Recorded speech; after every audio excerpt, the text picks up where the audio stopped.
ఫిలిప్పీలకు రాసినటువంటి పత్రికలో 1వ అధ్యాయం 30వ వచనం. దేవుడు ఎందుకో ఈ వచనమే గుర్తు చేస్తున్నాడు నాకు, అందుకని మీరు చూడండి ఒకసారి. దాన్ని కొంచెం వివరించి నేను ముగిచేస్తాను. ఫిలిప్పీలకు రాసిన పత్రిక 1వ అధ్యాయం 30వ వచనం. క్రీస్తు యేసునందు విశ్వాసం ఉంచుట మాత్రమే కాదు కానీ, ఏమండి, ఆయన పక్షమున మీరు, ఆయన పక్షంగా మీకు శ్రమలు అనుగ్రహించబడెను. కరెక్టేనా నేను చదివిన మాట? ఒకసారి ఇష్టమైతే మరలా చదువుదాం. అందరూ చదవండి. యేసు క్రీస్తునందు విశ్వాసం ఉంచుట మాత్రమే కాక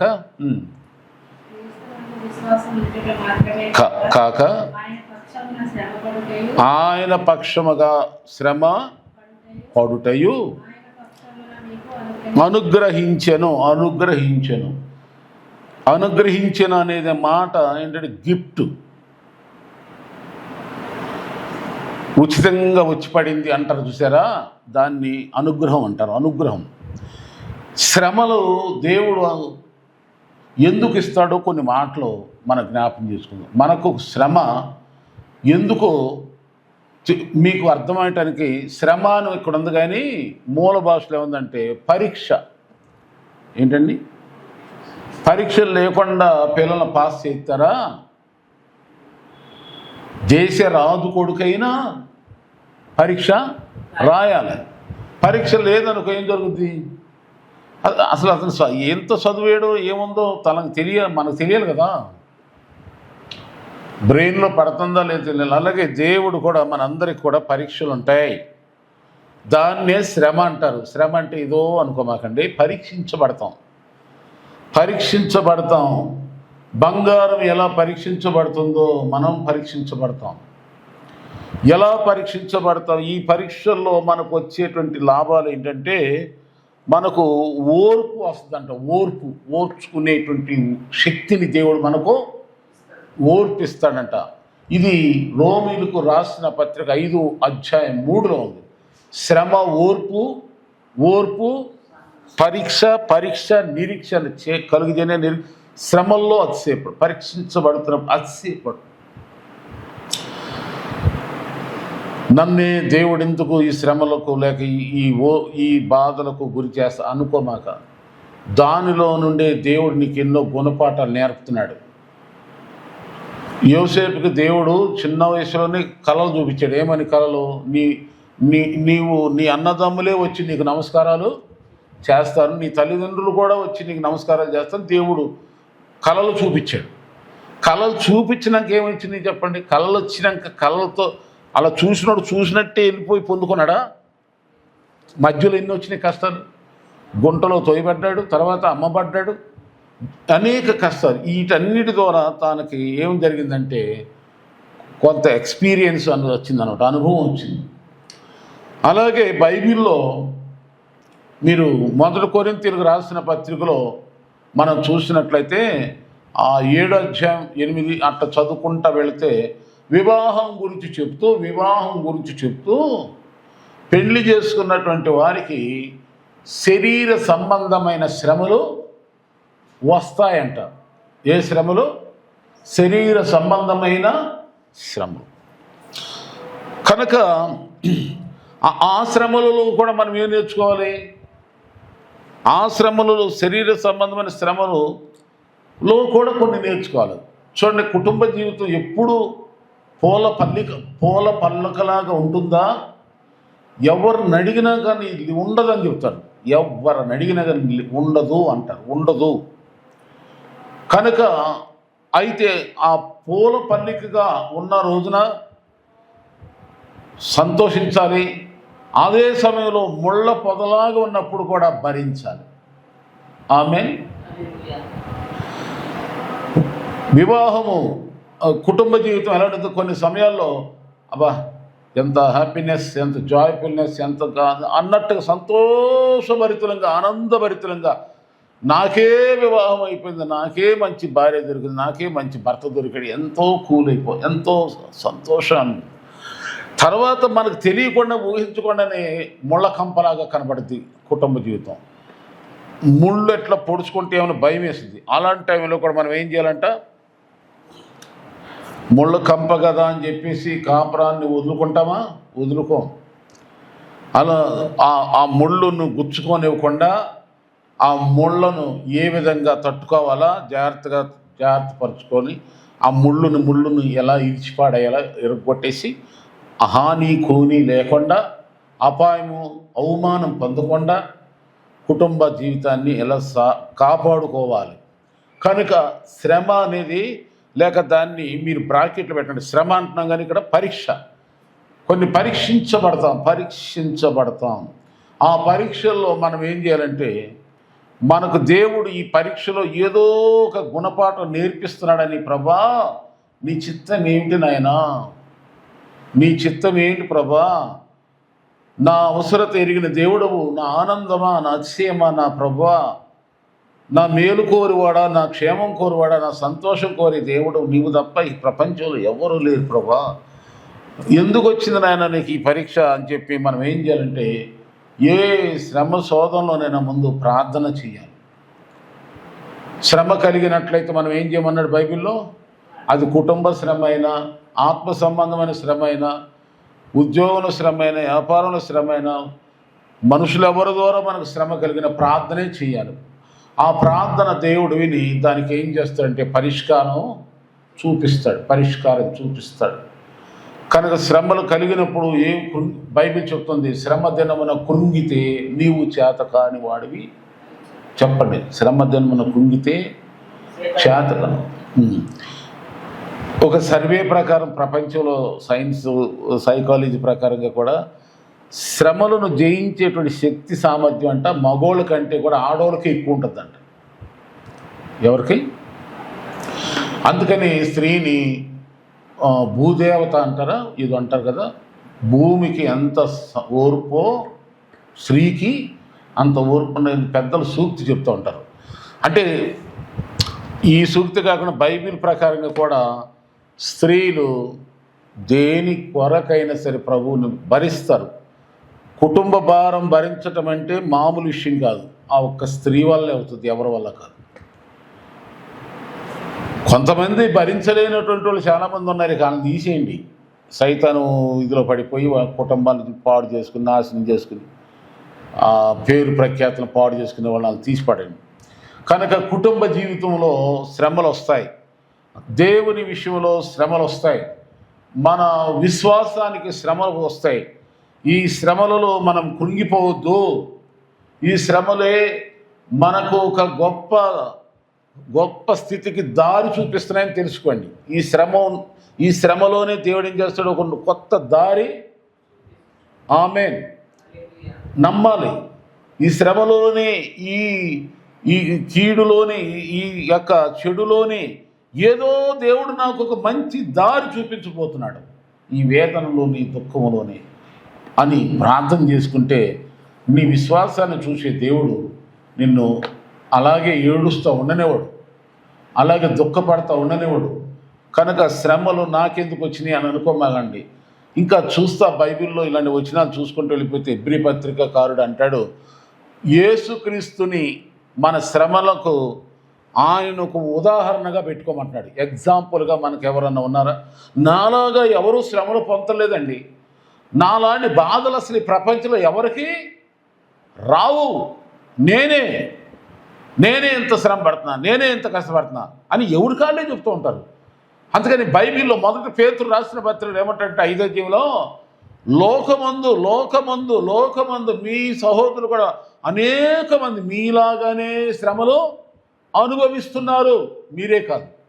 అయితే కొద్ది కాలం మీరు భరించిన తర్వాత, సహించిన తర్వాత ఆయనే మిమ్మల్ని స్థిరపరిచి బలపరుస్తాడు గనక మీ బాధ, వేదన, చింత ఆయన మీద వేసేయండి. కనుక ఈ ప్రార్థనలు ఎందుకయ్యా అంటే, మనకు ఏదైతే బాధ ఉందో, మనుషుల గురించా, ఆర్థిక పరిస్థితుల గురించా, దురాత్మల గురించా, కుటుంబ బాధల, ఏ బాధ అయినా, బాధ లేని వాళ్ళు ఎవరు లేరు. బాధలైన, విచారాలు, దుఃఖాలు ప్రభువు మీద వేయటానికి, ప్రార్థన చేయటానికి, దేవుని మీద వేయటానికి ఈ కోరికలు. కనుక యేసు ప్రభు సైతం ఏం చేశాడు? ఆయన శిలువ మరణం ఉంది, శ్రమలోనే కానీ భరించే ముందు ఏం చేశాడు? ప్రార్థన చేసుకున్నాడు. మనం కూడా ఇవన్నీ జయించాలంటే మనకేంటి ఆయుధం? ప్రార్థన అనండి. ప్రార్థన చేయండి. ప్రభువుతో మాట్లాడటానికి ఎందుకు సిగ్గు మనకి? ఎవరైనా ఒక ప్రభుత్వ ప్రతినిధి మీ గుమ్మంలోకి వచ్చి నీకేం కావాలమ్మా అని అడిగితే చెప్తావా లేదా? అలాగే దేవుని మందిరంకి వచ్చి నీకేం కావాలి ప్రభువా అని దేవుడు చూస్తూ ఉంటాడు మనం ఏం అడుగుతామని. కనుక మనం అడుగుదాం. సిగ్గెందుకు పడాలి? భయం ఎందుకు పడాలి? మనుషుల ముందు సిగ్గుపడవచ్చు, మనుషులు ఏమనుకుంటారో అని. కానీ దేవుని మీద ఎందుకు సిగ్గు? మన ప్రతి అవసరత ఎరిగినవాడు యేసు ప్రభు. ఆమేన్. ఆయన తెలియదంటూ ఏదీ లేదు మనలో. బాగా గమనించండి. ఆయనకి తెలియదంటూ ఏదీ లేదు. ఎంత ఆయన్ని సృష్టి మనల్ని ఎరిగినవాడు ఆయనే. మనకేం కావాలో మనకు పొట్టకి ఎలాంటి ఆహారం కావాలో ఆయనకి తెలుసు. ఆమేన్. ఆయనే చేసాడు కదా. ఆయన నీకు తెలియదు అని ప్రభా, నీ స్తోత్రం నాయన ప్రభా అని బాధలు దిగమింగకుండా, దుఃఖాలు దిగమింగకుండా, కన్నీరు దిగమింగకుండా వాటిని యేసు క్రీస్తు నామములో ఆయన సన్నిధిలో విడిచిపెట్టేసేయి. ఆ శ్రమలన్నీ దేవుడు నీకు దీవెనగా మారు. అందుకే ఈ విలువైన మీటింగ్స్ కనుక చాలా ఎక్కువ అల్లరి లేకుండా ప్రశాంతంగా మనం రావటమే మనకి ఇక్కడ దేవుడి దగ్గరికి వచ్చేసాం, దేవుని సన్నిధికి వచ్చేసాం అని మోకాళ్ళు వేసి ప్రార్థన చేసుకున్నాం. ప్రార్థనతో అందుకనే టైము 7 గంటల నుండి 9 గంటలు అంటున్నాం. కనుక ఎవరికైనా ప్రార్థన ఆశ తృష్ణ కలిగిన వారు కొంచెం ముందొచ్చి మోకరించండి. ఇక్కడ పాస్టర్ గారు సమయానికి లేరేంటి, ఎవరో రాలేదేంటి అని బాధపడమాకండి. ఎవరికి లేని అదృష్టం దేవుడు నాకే ముందు ఇచ్చాడని చెప్పి ఏం చేయాలా? ముందు వచ్చినట్టు ప్రార్థన చేసుకోవాలి. మంచి అవకాశం అన్నమాట. కనుక ప్రభు బిడ్డలారా, ఆయన పక్షంగా మనం చదివిన మాట ఏంటంటే, మీరు ఆయనందు విశ్వాసం ఉంచడమే కాదు, ఆయన పక్షంగా కొన్ని శ్రమలు సహించాలి, ఓర్చుకోవాలి, నిందలు భరించాలి. నా నామ నిమిత్తం జనులు మిమ్మును నిందించి హింసించి మీ మీద అబద్ధంగా చెడ్డ మాటలు పలికినా మీరేం చేయాలా?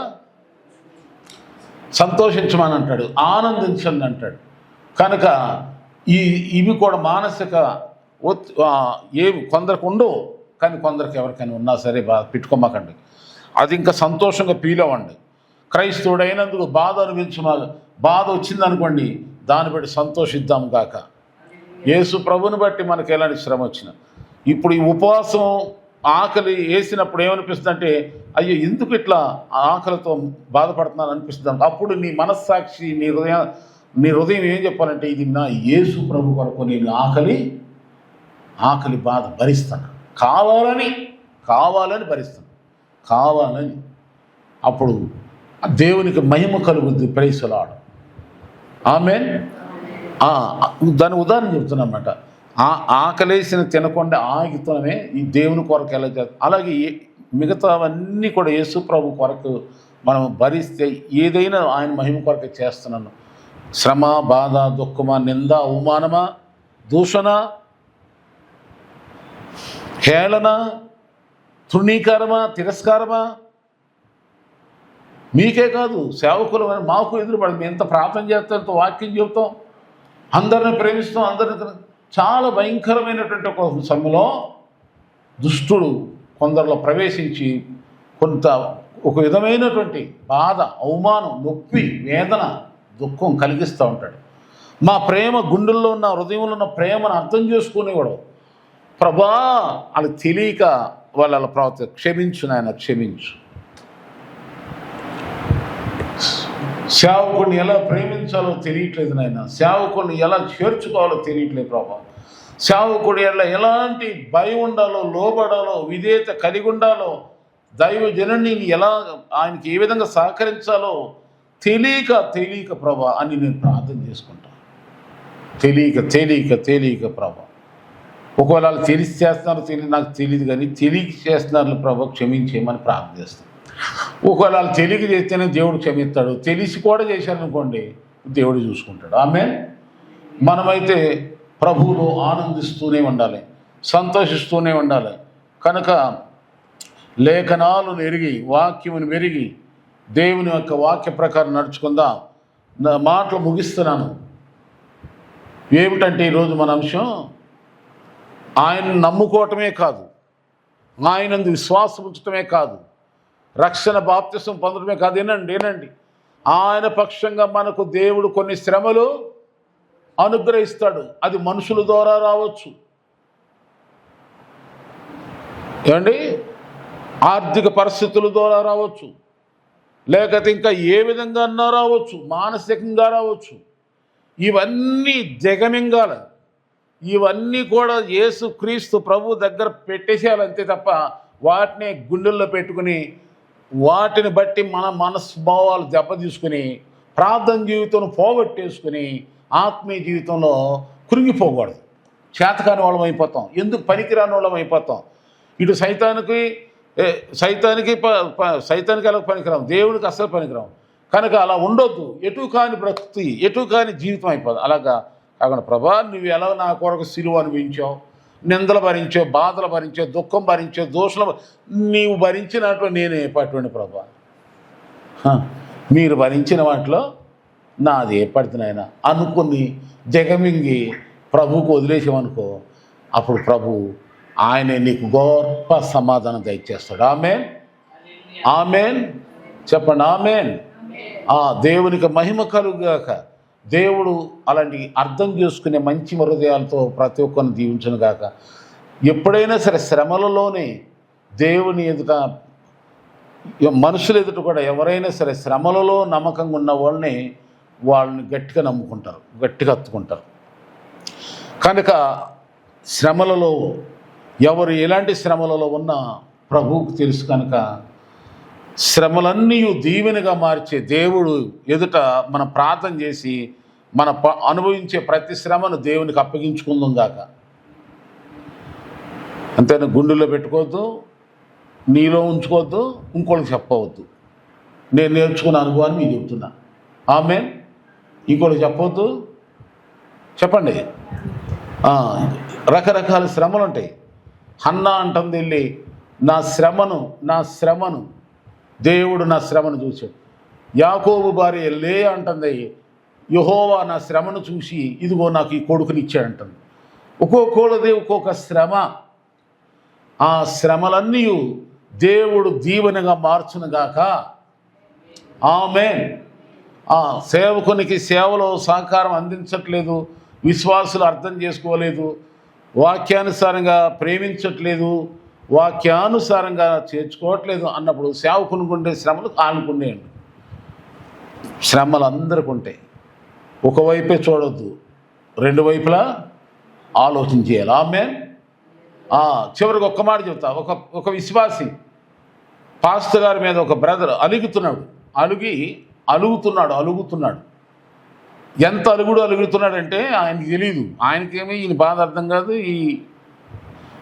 ఎందుకు రావట్లేదులే అనుకుంటున్నాడు ఆ పాస్టర్ గారు. కానీ ఒక మంచి సేవకుడుగా, ఒక మంచి ఆయన్ని కాపాడేటువంటి ఒక వ్యక్తి, బ్రదర్ మీరు ఎందుకు వెళ్ళట్లేదు సంఘానికి అని చెప్పి అడిగితే ఆ పాస్టర్ గారు అసలు మా ఇంటికి రావట్లేదండి, రక్షణ పొందకముందు వచ్చి రా బాప్తిసం పొందు మురుగు కానీ ఎంతో ఉత్సాహపరిచాడు, ఇప్పుడు రావట్లేదండి, సరిగ్గా మమ్మల్ని ప్రేమించట్లేదు, వాళ్ళ మీద వీళ్ళ మీద పోయింది మనసు, నా మీద లేదు అని అంటున్నాడంట బ్రదర్. అప్పుడు ఈ మధ్యవర్తి మంచోడు కదా, చెడోడైతే ఏదో చెప్పేసేవాడు, మంచివర్తి అన్నాడు, బైబిల్ తెరు ఒకసారి. ఒకప్పుడు నీకు తెలియదు కనుక, సేవకుడిని ఎలా చేర్చుకోవాలో నీకు తెలియదు కనుక ఆయన ప్రేమతో వచ్చాడు. దేవుని ప్రేమ ఇప్పుడు ఆ ప్రేమలోనికి నిన్ను నడిపించాడు. నీవు కూడా అదే ప్రేమతో ఉండాలని. ఇప్పుడు నువ్వేం చేయాలి? బైబిల్ తెరు, 16 అధ్యాయం అపోస్తలుల కార్యం తెరు, ఇంకా కొన్ని తెరు. అక్కడేముంది? చేర్చుకో, సేవకుని పిలువు అని ఉందా లేదా? పిలువమని ఉందా లేదా? బలవంతం చేయమని ఉంది. బలవంతం చేయమంది. రాములేమయ్యా పని ఉంది, అది ఉంది, ఇది లేదో రావాల్సిందే అని అధికారం నీకు. నీవు కొడుకులాగా కుమారుడికి అధికారం ఉండదు ఇంటి మీద, అలాగే నీకు అలాంటి అధికారం ఉంది. అప్పుడంటే నీకు రక్షణ పొందలేదు కనుక ఆత్మ సంబంధంగా నీకు బంధుత్వం లేదు కనుక కొంచెం ఎప్పుడప్పుడు వచ్చేలేవుడు అని కథ విశదీకరించినాక సంఘ బిడ్డలకి సంఘానికి ఉన్న బంధత్వం ఏంటంటే ఒక తండ్రి ఒక తల్లి కుటుంబం లాంటిది. అవునా? చెప్పలే అవిశ్వాసులులాగా తెలియని వాళ్ళలాగా అపార్థం చేసుకోవద్దు. బైబిల్ చూడండి. అందుకని అప్పుడు ఆయన పాస్టర్ గారి గురించి కాదు, నీ గురించి నువ్వు ఇదిగో ఈ దారిలో ఉన్నావు కనుక ఒక్కసారి అయ్యగారు మీరు నెలలో నాకు ఇన్నిసార్లు మా ఇంటికి రావాలి, నేనున్నా లేకపోయినా మా ఇంటికి వచ్చి నువ్వు ప్రార్థన చేసి వెళ్ళాలని గట్టిగా నువ్వు చెప్పు చూడు, ఒకసారి పిలిచి చూడుతావు, ఒక నెలలో మళ్ళీ కనబడంటే ఆయన అలాగే వెళ్ళి చెప్పాడు. పాస్టర్ గారు ఆయన చెప్పినాడు, ఎప్పుడు పిలుస్తావా నేను చూస్తున్నాను అంటున్నాడంట ఆయన. ఆమేన్, ఆమేన్. దేవుని బిడ్డలారా, మనందరం కూడా ఇంకా లోతైన విషయాల్లోనే కానీ ఇంకా ఆపేస్తున్నాను. మనకు యేసు ప్రభు పక్షంగా మనకు ఏం చేయాలి? కొన్ని శ్రమలు వస్తాయి, వాటిని ఏం చేయాలి? స్వీకరించాలి. యేసు ప్రభు ద్వారా గిఫ్ట్ వస్తే వదిలిపెడతామా? ఆశీర్వాదాలు. కొన్ని శ్రమలు వచ్చినా అర్థం చేసుకుని ఆ శ్రమల్ని ఎలా జయించాలో నేర్చుకుని శ్రమల ద్వారా విజయాన్ని పొందుకుందాం. దేవుడు అటు కృప మనందరికీ దయచేయను గాక. ప్రార్థన ఆశీర్వాదాలు.